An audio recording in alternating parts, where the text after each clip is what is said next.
Welcome to Harmonium LA, the podcast. I'm your host, Jessica Heedy Gandolfi, emotional wellness expert, founder of Harmonium LA and published author. The world needs healing now more than ever. My goal is to bring you inspiring conversations, tips, and techniques that will help you build a sustainable healing toolkit. The Harmonium LA podcast is the only resource you will need to slow down, stop searching, and start healing. Welcome back to another episode of Stop Searching and Start Healing. So my guest today is joining us all the way from London. So it's very near and dear to my heart. And she has truly a really incredible, inspiring story.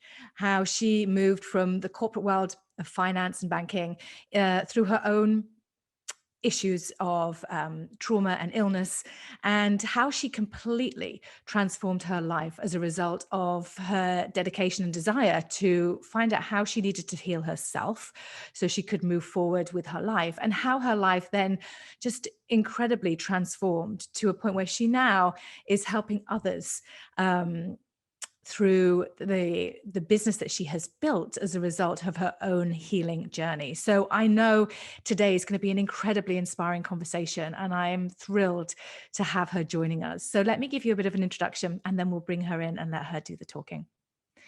With a background in the banking and finance industry, Ez made the leap from finance to facialist due to her personal experience of skin conditions and a growing desire to understand how our bodies react to different environments, internal and external. Ez works with clients from across the world, from the UK, US and Canada to Europe and the Middle East. She responded to the pandemic with her desire to positively impact people's well-being by launching the virtual spa in early 2020 and branching into employee well-being. Her caring and consistent approach has positioned her as a trusted voice on skincare across multiple industries and in the media. Ez is a member of the British Beauty Council, Women of the City, and BABTAC, and she gives back to society through her work with helping charities. So without any further ado, please join me in welcoming Ez to today's show. Ez, thank you so much for joining us. I'm so thrilled to have you here, joining us, as I said earlier, just all the way from London. Thank you for having me. I'm really excited to be here talking to you today. It's going to be a great conversation. And I just love how we connected. We were introduced through, a mutual friend. And we just had so many similarities. Oh my gosh, the light's just come on your face. You look beautiful. And you're just literally, people that aren't watching on the YouTube, you look amazing. You can't see my face now. I mean, it couldn't be more perfect. So we were connected through a mutual friend, and we have all these similarities. We have this healing journey, but my background in skincare as a skincare therapist, and that's where you are now working and focusing all of your time. And so, it's just great that we were able to cross paths and connect. And when I heard your story, when you told me about your journey from banking and finance and corporate into the work that you're doing now, was just mind-blowing and just so inspiring. And I can't wait for you to share this with the listeners today, because I know for sure that people are going to be able to resonate with a lot of the things that you say. So why don't you just... I'm going to try and shift so you can... There you go. Oh, you can see you. The sun is now surrounding you. Okay, sorry. So, where should I start from? So I think my journey has been quite, I say long, it's been quite a long time since it all began. It's been 21 years since it all kicked off, in terms of the initial trauma and then me dealing with the trauma and then making the changes in my life to where I am today. So I'll start with that. So when I was 19 years old, I was in my first year of university, and in that first year, so I started in September, and in the December, tragically, I lost my brother in a car accident. And then straight after my brother going, 2 months after, 2 days before my birthday, my grandmother also passed away.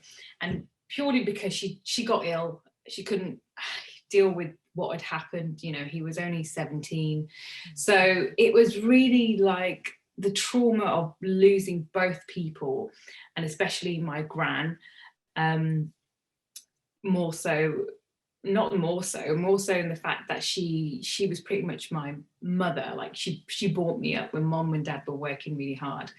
And as a 19-year-old, it was really weird because I just took on that role of responsibility. I'm the eldest. I need to make sure everyone's okay.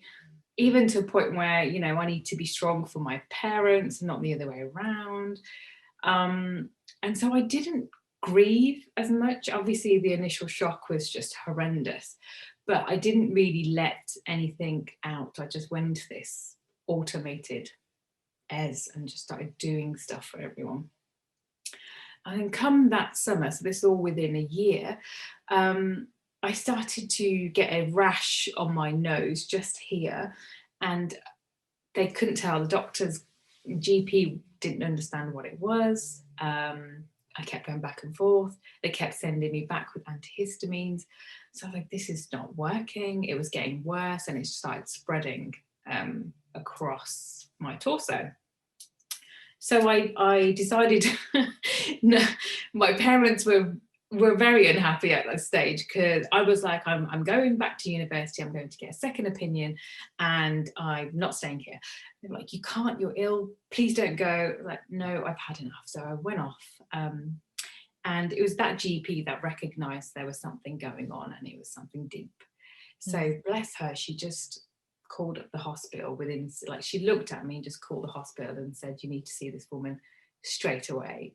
And within an hour, I would say, of getting there, various tests being doing, I was then put into bed for 7 weeks in hospital.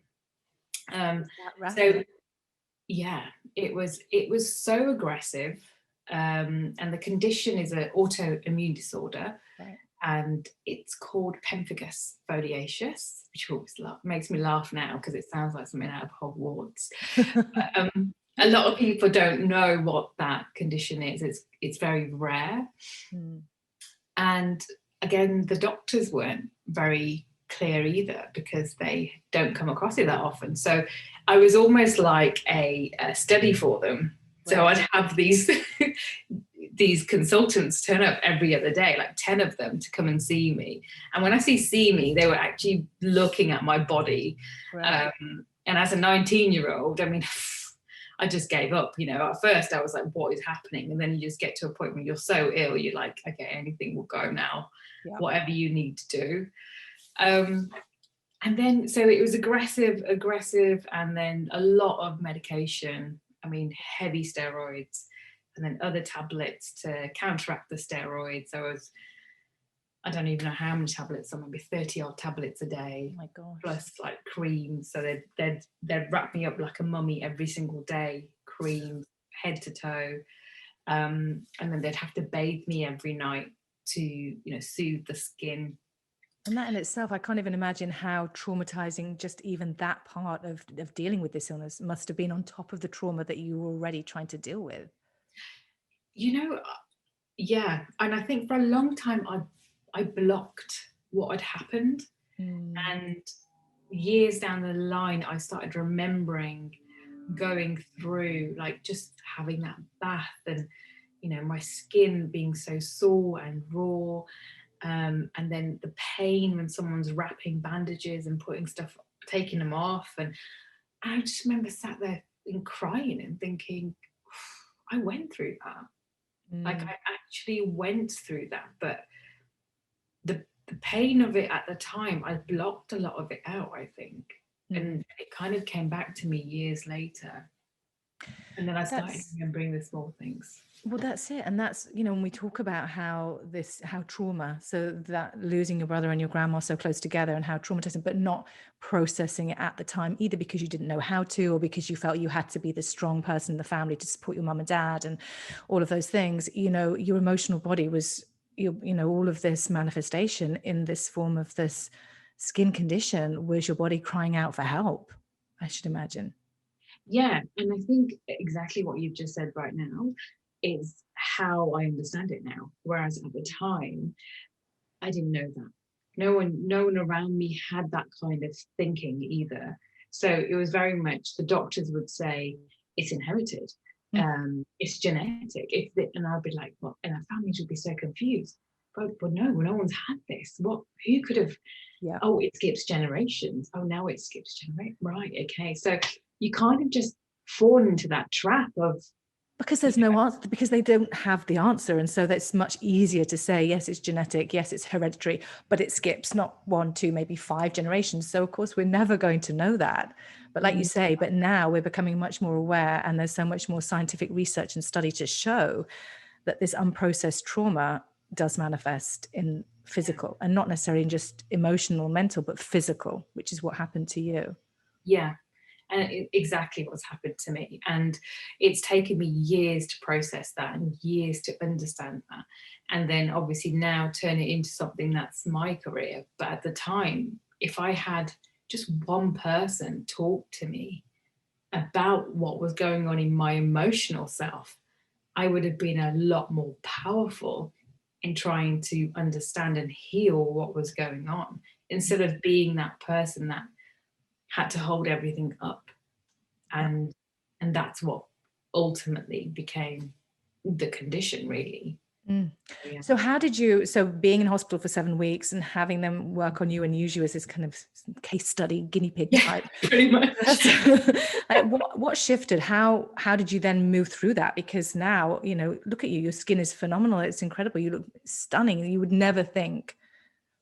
Yeah, well, after years, and I mean, I continued my degree, even though I was told that you should drop out, you're never going to get through this. And that was by the actual head of the year, which I said no to. So I studied from university, and even though I was going through that, I was still doing assignments, and I refused to let go of the degree.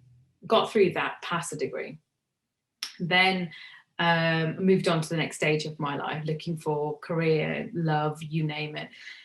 I wasn't in the right space to even understand what was happening with my body, let alone what was going on in my mind. So I was quite vulnerable, I would say, at that point. And I made some bad decisions, and I didn't know until obviously going through the process recent years that actually that was due to me being so vulnerable at the time and being on very high doses of medication. So skip a few years forward, and I got to a point where I was just really tired and exhausted of always feeling fatigued, always feeling like, at that age, in my 30s, always feeling like I didn't have enough energy to do anything, but I was still continuing with my career in HSBC. And that, again, I guess it was just mentality. It didn't stop me. I was like, I'm proving a point. I'm going to keep going until I get to that point I need to get to. But then on this side of things, I was suffering. I was not well. My food choices were okay, but they weren't great. So I guess it just took over me, and I felt really horrible. I just didn't feel good about myself. So then I decided that I need to do something, and it was my husband who said at the time, well, why don't you start training with a trainer, but just do it personal, one-to-one basis, instead of going to the gym on your own or going to the classes and stuff. And he found this company because he'd been following them for a long time. And I remember going in there, they do this first interview type thing where they get to know you a bit, so they can then say, maybe this will be the right person for you. I remember telling him the story and what the doctors had said to me and how they've told me to keep away from the sun and do this and do that. And his question was, why? And I was like, I don't know. Didn't have an answer because you didn't have one from the doctors either. Yeah, I did not have an answer. I was like, I don't know. That's just the way it's always been. He was like, okay. Well, I don't agree with that. I said, oh, wow. Someone has just said no to everything that's been going on all these years in my life. And that's where it changed. So I'm just going to stop you right there, because what you said because that's the way it's always been. And that's what we always do. Oh, well, that's because that's what they say. And that's what we know. And so we can't possibly think that it's going to be any other way. And so for that one person to challenge that question changed everything for you. Massively. I couldn't believe he just said no. I mean, no one has done. I mean, even like from a family perspective, and I totally understand why they would not challenge, because imagine my parents have just lost their son. My dad lost his mom, and then they're told that their daughter's very sick and could die as well, all within a year. And so they're just like, yeah, whatever you need to do, keep doing it, keep doing it. So they don't know any different. And that one guy challenged it. And I was like, wow, okay. I feel like this is the right connection. This is where I'm supposed to be. And that's what changed my life. I started to focus on my training. I started to focus on my nutrition. I started to focus on my mindset. So I started creating boundaries, started removing negativity out of my life, negative people. And it was almost like it was a process that happened really quickly. You know, some people take time and they're like, I have to slowly go through this process. And I literally just went, bang, that's it. And I just cut people out. And it was like a force that made me do that. And the weight I felt afterwards, like it just lifted, and I felt great, because I actually then felt, do you know what, this is right, this feels right. So it's almost like you came in touch with those emotions, those feelings that had been so suppressed for so long, but you made that conscious decision based from what this new trainer had said, one question, why, and it shifted everything. And you made that decision almost there and then to say, no, why? And that's not how it's going to be. And just how powerful, like you say, because we talk about this all the time, you know, who you surround yourself with, what you're listening to, what you're putting into your body, emotionally, mentally, it affects everything. And you shifted all of that like in a heartbeat by the sounds of it. And it transformed your life pretty much overnight. Yeah, it really did.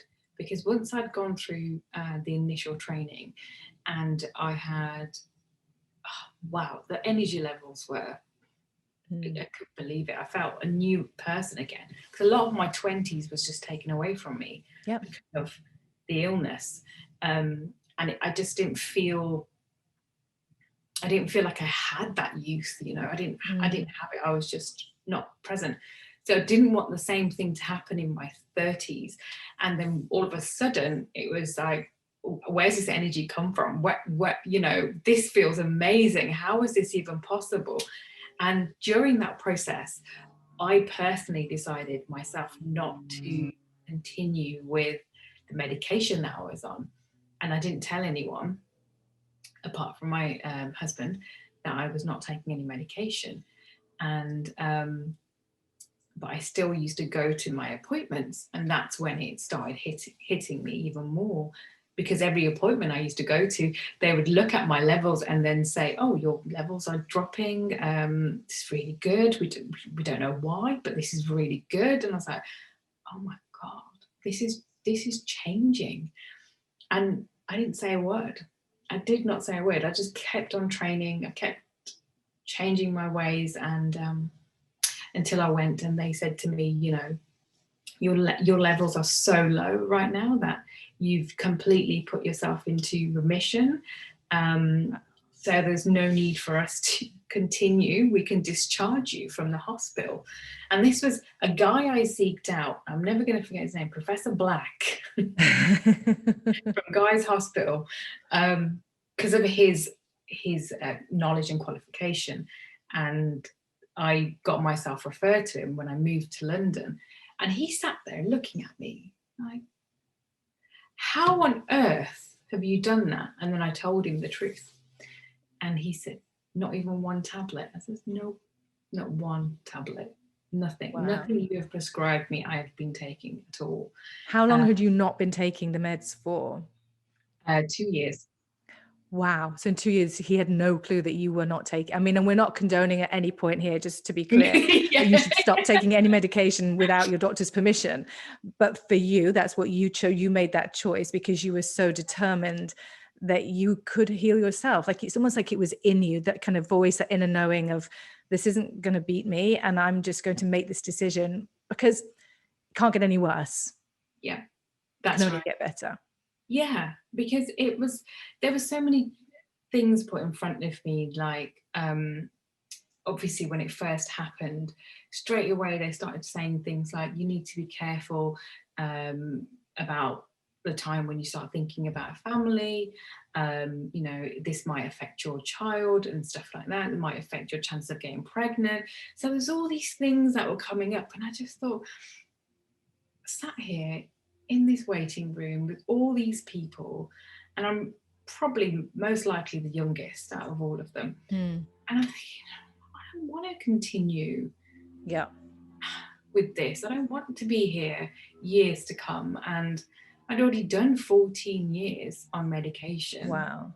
Yeah, 14 And years. just how, you know, your body's not built to do 14 years of medication, hardcore medication like that. It's just not designed to do that. You know, that's not natural. And, you know, like we say all the time, it's just putting that Band-Aid, that plaster on the wound. It's not really getting to the root of the problem.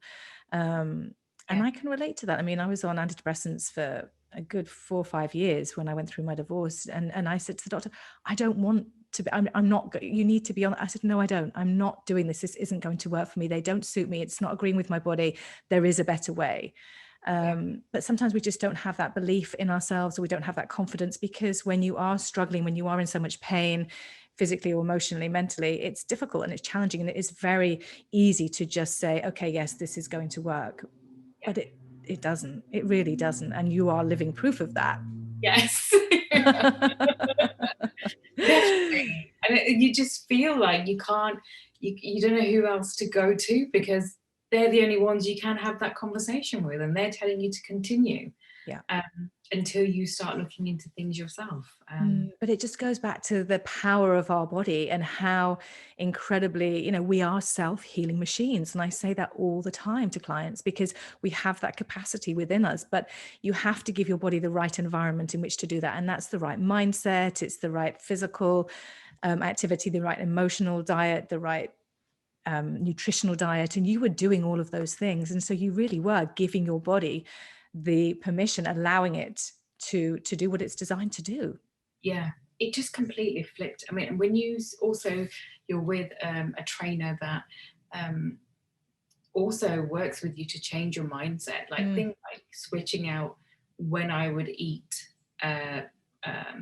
what I'd eat for breakfast. And it wasn't like he said, you've got a bad diet. He said, your choices can be better, and you need to change them around.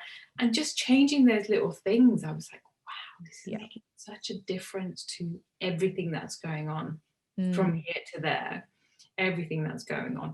And once you could see for me, it was evidence, because I was going to the appointments and the levels kept going down and down. I'm actually seeing it on paper. This is working. And then they say, you know, it's in remission. It's like when, you know, if you weigh yourself every single day and your weight stays the same, it doesn't inspire you. It doesn't motivate, even if you're doing all of the things that you think that you need to be doing. But the minute you start weighing yourself, you know, once a week, and you start to see those scales tip in the downward movement, that gives you that inspiration, and to have a different perspective. Like, what have I done? What's different? And whatever that is, it's working, then continue to do that. And you have that choice. You know, you've just reminded me, I remember hearing this woman one time, and she, you know, there's 3 types of people. There's people that watch what happened, there's people that make things happen, and there's people that wonder what on earth happened. And, you know, you really are one of those making things happen people. You know, you were determined and you committed, and your life transformed. And so then fast forward, you know, once you'd done that and you were in remission and the doctor gave you the all clear, you then decided to change completely professions, right? Yeah, completely. It was literally a year after being discharged from hospital that I left HSBC. And I think all of that just played a part in what I was feeling. And it was actually the feelings were coming out and I was dealing with them, as opposed to the feelings were there and I just pushed them to a side. Yeah. So even though I loved my actual career, I loved being with the bank, and I loved the work I was doing. I'm still an absolute nerd when it comes to IT. I mean, I can't help it. I love it. But it was the environment. That was what was getting to me. And that's when I decided, it's just, I can't do this anymore. It wasn't inspiring you. It wasn't giving you, it wasn't lighting you up. You weren't sort of jumping out of bed in the morning and looking forward to being in work. Yes, with people, but to actually do the work you were doing was not, lighting that fire in your gut. You knew there was more. Yeah, definitely. It was not doing that for me. And I decided that, luckily I was in a good position where my husband was still working and I could do a transition. So I started working part-time as well as working at HSBC. And I started to do makeup first, but primarily for photo shoots and fitness photo shoots and editorials, because that's what used to inspire me. But I realized while I was doing it, because makeup came natural to me, always has done for years. Everyone used to say, please do my makeup. And I'm like, okay, done. It wasn't never thought of it as a thing I could actually do as a business, But then I realized while I was doing the makeup, I was actually perfecting skin. So I was spending time, and I was really it was art, and I was really making sure that it looked natural. And I recall a few people saying to me that when you do skin, when you do the makeup, the skin looks flawless but natural. And I was like, wow, I'm spending more time on the skin. That's when I started realizing, I think it's skin I need to get into, because I'm more interested with what's going on. So I'd spend time with the model talking about the skin, and I'd give them a mini facial, or before putting makeup on, be like, I'd do all of that first. And I go, we never get this. And I was like, oh, I love it. And that's when it all came about. I was like, actually, I need to start studying.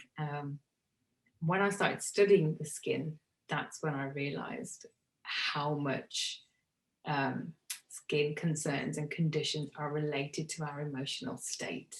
Yes. That's when things started coming together for me, and I started realizing what I'd gone through myself.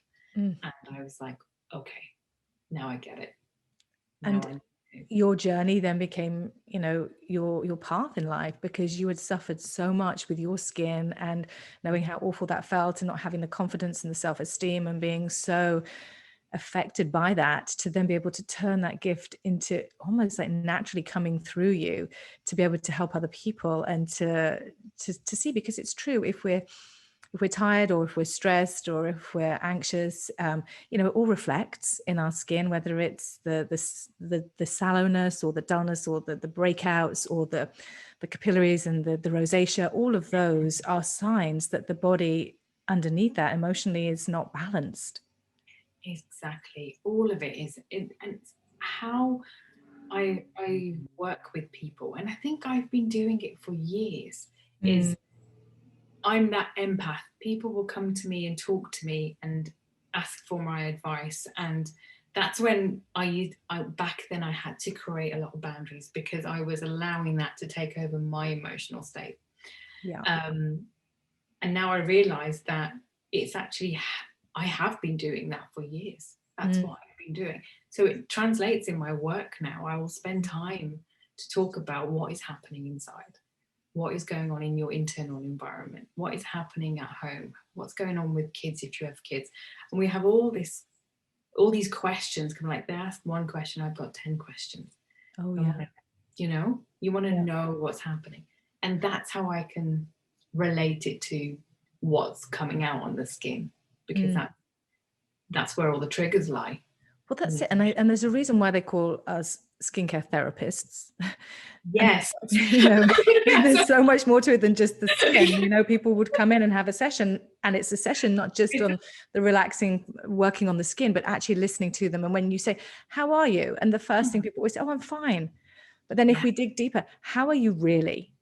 Like, how are you really? And then the floodgates open and that's it. And you know, you have and like you say, and being able to set those boundaries, because otherwise when you are an empath, and you know, it's so very easy to take on everybody else's emotions and feelings yourself. So for you to have acknowledged that and be able to set your own boundaries up, and to then be able to keep it on that really professional but therapeutic, I don't even think that's a word, way, then you know, it just makes you more effective as a skin therapist. Yeah, definitely. And I think a lot of people not only appreciate sharing, but they also appreciate the feedback, because then they can connect the dots themselves once you've talked them through it. Yeah, You've said educating them. Because people don't relate it. They don't relate their emotions to their skin. They don't relate their emotions to physical ailments and conditions. It's just not something that we've been trained to do. It's always something that has to be treated by a medicine or a tablet or something else. It's never something that can be done by just really looking inside and analyzing what's going on in your life and what shifts, even if they're tiny shifts that you might need to make, that could make a huge impact and a huge difference. Yeah, completely. But you didn't stop at just training to be a therapist, skincare therapist. You've then, with COVID, I mean, you've completely turned your business around into something absolutely phenomenal and so inspiring. And so talk to us about the virtual spa. How did that happen? How did that come about? And what are you doing? I mean, you're doing incredible things with that. So talk to us. Thank you. Oh, wow. What a crazy year, right? So as many people went through the same process last year of complete despair, I suppose. What do you do when you're in a profession or a career where everything is hands-on?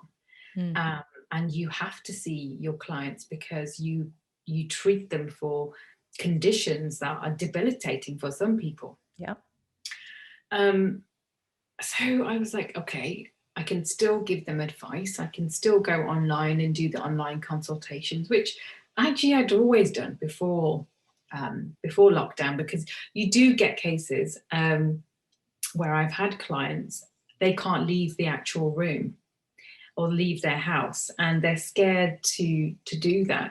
I spoke to a lady once who, not even a lady, she was a young girl, 20 years old, and she couldn't leave her house because she was so scared of what people might think of her skin. So she was been at home for a month. And her friend told me about it and said, would you mind just giving her a call? And I thought, yeah, sure. So I called her and we had a consultation, and I didn't charge her. I just had a chat with her, and we were on the phone for an hour, and she was crying a lot. But just having the option of doing that for her and not having to leave, that helped massively. Yeah. And then I get a call a month or so later from her friend saying, 2 weeks after she spoke to you, she left the house and came shopping with us. Wow. And I was like, that one thing was like, that just makes me feel so good, because now I know you can reach people without having to see them face to face. And that also triggered the virtual spa. So I was going through ideas, what can we do? How do I do this? And it just came out of a brainstorming session. Why not try and take the services online and let's see what happens? So I started to do the virtual spa, and I initially started it for the NHS workers to attend for free, and obviously if anyone else comes, they would pay a very small amount, but that would go to NHS charities. And that's how it all started. And you can imagine the NHS workers that were coming were very overwhelmed with what they were going through, very emotional. There was a lot going on. So having this 1 hour of peace and space was doing so much for them.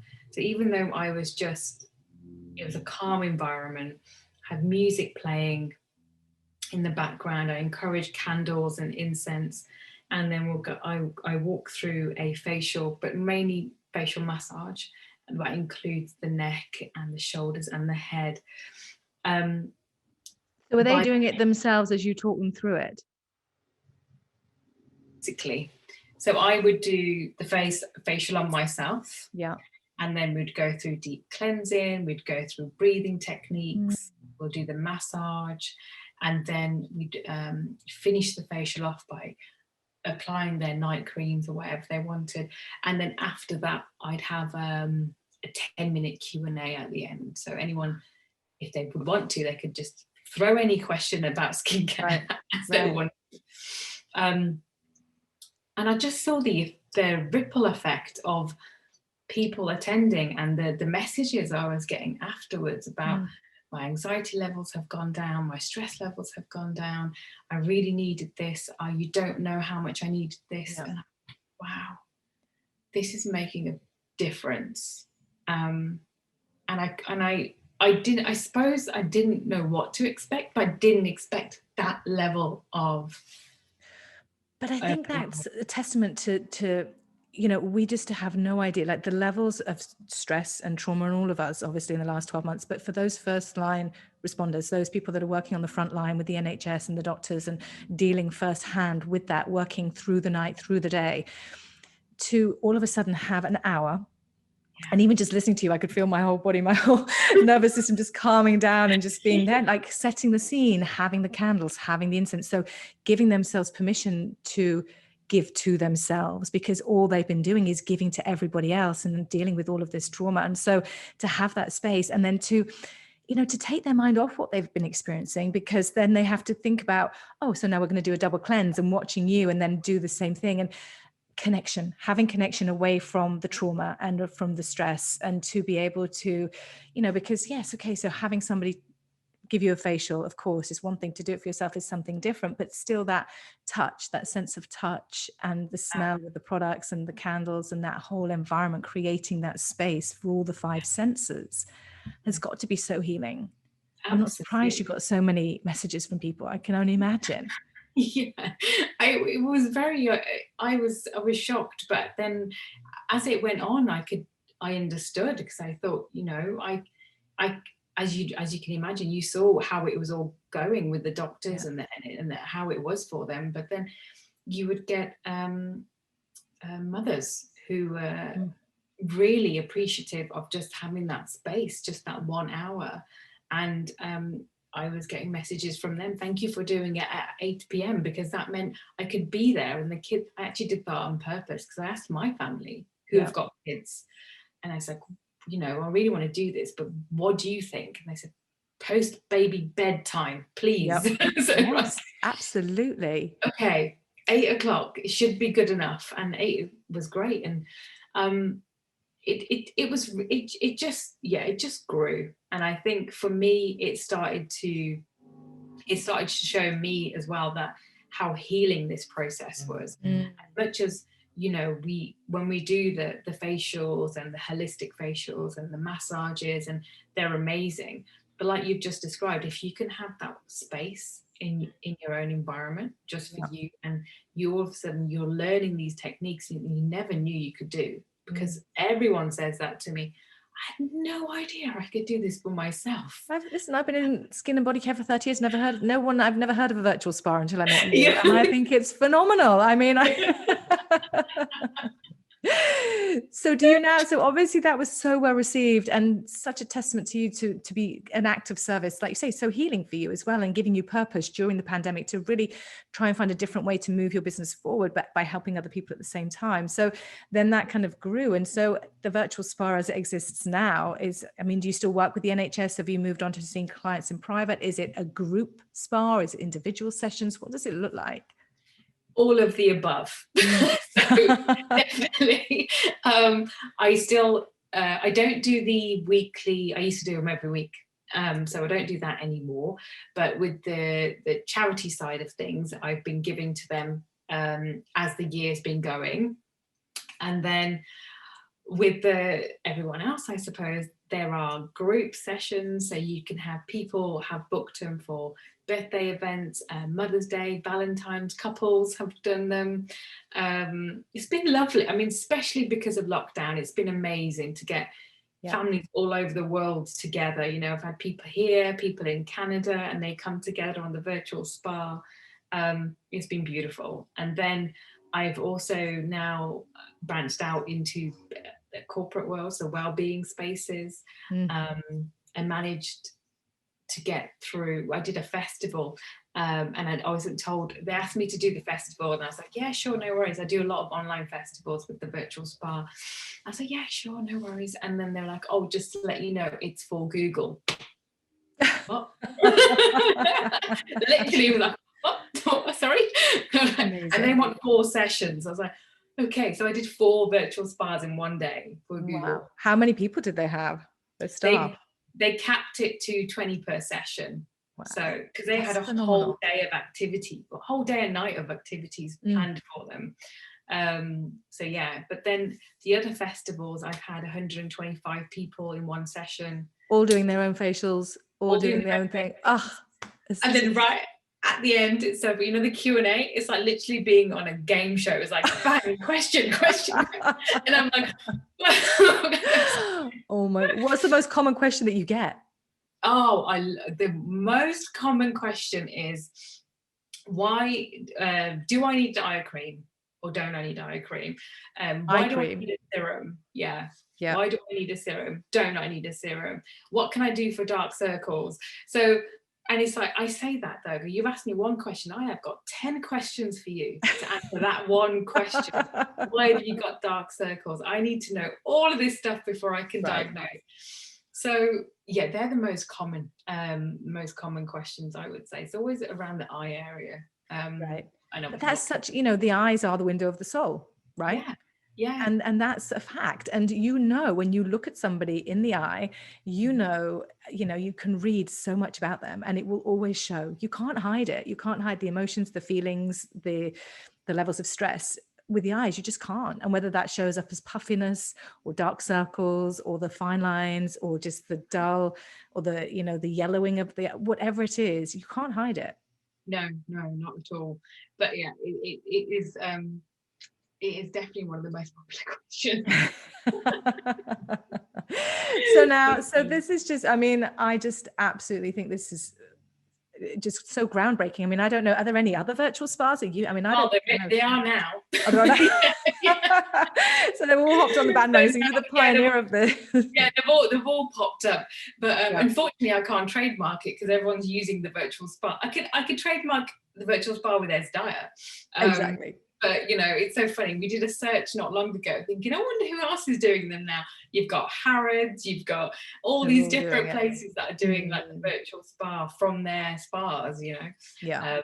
It's just all good. It's fine. It's great, you know, because it's we all have to adapt and we all have to find a way. But just your story and your journey into doing what you're doing and how it now fills you up and gives you that purpose and that mission and being able to give back through acts of service and, you know, to expand your business. And this is what we were saying earlier, you know, technology is going to play such a huge part in our lives moving forward. And, you know, that's one of the upsides of COVID is that we've had to learn to adapt our businesses, our practices when we were hands-on. Same with me with Harmonium. We know we now do the distance healing and it's phenomenal because like you, we have clients all around the world, you know, and it's amazing because nobody's left out. And I think the key thing about what you're doing and obviously what I do too, is that connection, bringing people together. And so that they feel, because there's been so much isolation and so much aloneness and lack of connection with humans. And that's, as humans, we can't function without connection. We need it, you know, we need to be part of a group and with other human beings. That's just how we function at our optimum. It's a key part to it. It is so key. And I think when you have not just distant families coming together, but families in the same household, like I've had messages from husbands who have said, I did this session with my wife and I was there and blah, blah, blah, and it was amazing. And that to me, I'm like, wow, that's great. So you're not only just healing individuals, but you could be healing relationships and families, because there's so much of a breakdown where people have just been on top of each other and not knowing how to communicate and connect, that has a knock-on effect too. So it's really, like you say, it's that ripple effect of helping people come back to center, come back to self. And maybe for some people, this is better than sitting and doing meditation, because this is just something that resonates better for them. As part of their practice. And, you know, once they've had a session with you and they've done a session of the virtual spa, then they know what they're doing and they can come back and dip into it again with you if they need to. But they also then have the tools to be able to go and do it themselves as well. I'm guessing they all come back to you though. Yeah, they come back, or they do. They can purchase it online, because I've done a recording of it. Because it got to a point. Can you imagine? It got to a point they were becoming so frequent that even my skin was saying, "Stop, please, stop giving yourself a facial. We're done." So I was like, "Oh, I need to think of something." So I then recorded, edited, and produced a digital product all by myself. And thought, there you go. Yeah. So you have an evergreen, so people can access it wherever they are in the world, whenever they want to. It's available. This is phenomenal. Yeah, and it's just downloadable, so you don't have to, like, you can have it as many times as you want. Amazing. So for people that are listening and they're like, okay, we all need a bit of Ez in our lives, we have to know more about this virtual. I mean, we can find you. We're going to put all of your links. So you have your website, you have your Instagram, people can book sessions. And if it's a time zone that just doesn't work for them because they're on the other side of the world, it doesn't matter, because you have the online, the virtual evergreen that they can sign in for and be guided by you. Guided, yeah, and carry on with it and just keep it. Amazing. Do it for the best of whenever. So what would you say, so for people that are listening and they're really challenged, and maybe from a business standpoint or just from a personal perspective, what advice with your journey and how you've navigated, everything with your mindset and your determination and moving from where you were with your trauma and your illness to where you are now as this highly successful businesswoman with clients across the globe? I mean, what tips would you have for people? I mean, that just sounds wonderful how you've just described that, really. But that's you. Oh, wow. What tips would I have? I think the biggest learning tip, and this is something I would say across both your personal and business life, is that you need to give yourself some time to process what's happening. And I think that has been the biggest learning point for me, because I gave myself time to process and understand what was going on. I was able to move forward and then progress, rather than just being stuck almost on a wheel for so long and continuing to do that. And I think from a business perspective, I've been very fortunate that I met people that always thought outside the box. And I think that encouraged me to do the same. Because then I thought, okay, who would have said a virtual spa would have worked? Even I said, how is that going to work? Come on. And I thought, okay, it will work. So I think surround yourself with people that are going to uplift you. Yeah. And give you that guidance, but not dictators, but people that are actually going to be uplifting and guide you and help you, so that you have capacity to think outside the box. Because I think when you don't have that kind of shuts off. That thought process shuts off completely. And that's what happened to me. I didn't see anything else. I just was going one way, in one direction. That would be another tip, I would say. And I think that's beautiful. And everybody can do both of those things. It costs you nothing to give yourself time and allow things to process at their own speed and not try to force it. And surrounding yourself with the right people. And we say that all the time. Be inspired, uplifted, connected, don't feel that you're trapped, because you're not, because you always have a choice. You always have that you can make a decision to be and do whatever you want. Even if you have to ask a question, God, how is that going to work? Sometimes by asking that question, that's when the answers will come in. Yeah. Oh, and that's exactly right. Just having that time. I think we always give ourselves just like a minute and just get on with something else, and that's it. But do that. Have the time. I think that the sun is loving me today. It really I don't know what is going on. I'm going this way. Like moving left, moving right. To this side. It's like, no. You're in your zone of genius. It's just highlighting how magnificent your skin is now after all those years of struggling. Oh my gosh. It's been an absolute honor, a pleasure just to hear your story, to hear your journey, and just to see how amazing, your business and the work you're doing, and how how many people you are helping as a result of that. It's just phenomenal. And we're going to have you back on again soon, because I'm sure there are going to be so many more exciting things unfolding over the next probably 12 months, no doubt. Yes, definitely. Thank you so much for having me too. It's been an absolute pleasure. To be connected. I love absolutely. I'm going to book in for my virtual spa. I tell you, I'm going to do that for sure. So we'll put all the links in the bio, and people will be able to find you and access you through all of the show notes. So thanks again, Ez. Take care. It's been an absolute pleasure. Thank you. Thank you so much for joining me today. I truly hope that you enjoyed the show, and there is at least one thing that you can take away from today's episode that will help you build that sustainable healing toolkit. It would mean the absolute world to me if you would subscribe to the show, give it a 5-star review, and share this or any of the other episodes with somebody that you feel could really benefit by listening. I look forward to seeing you next time.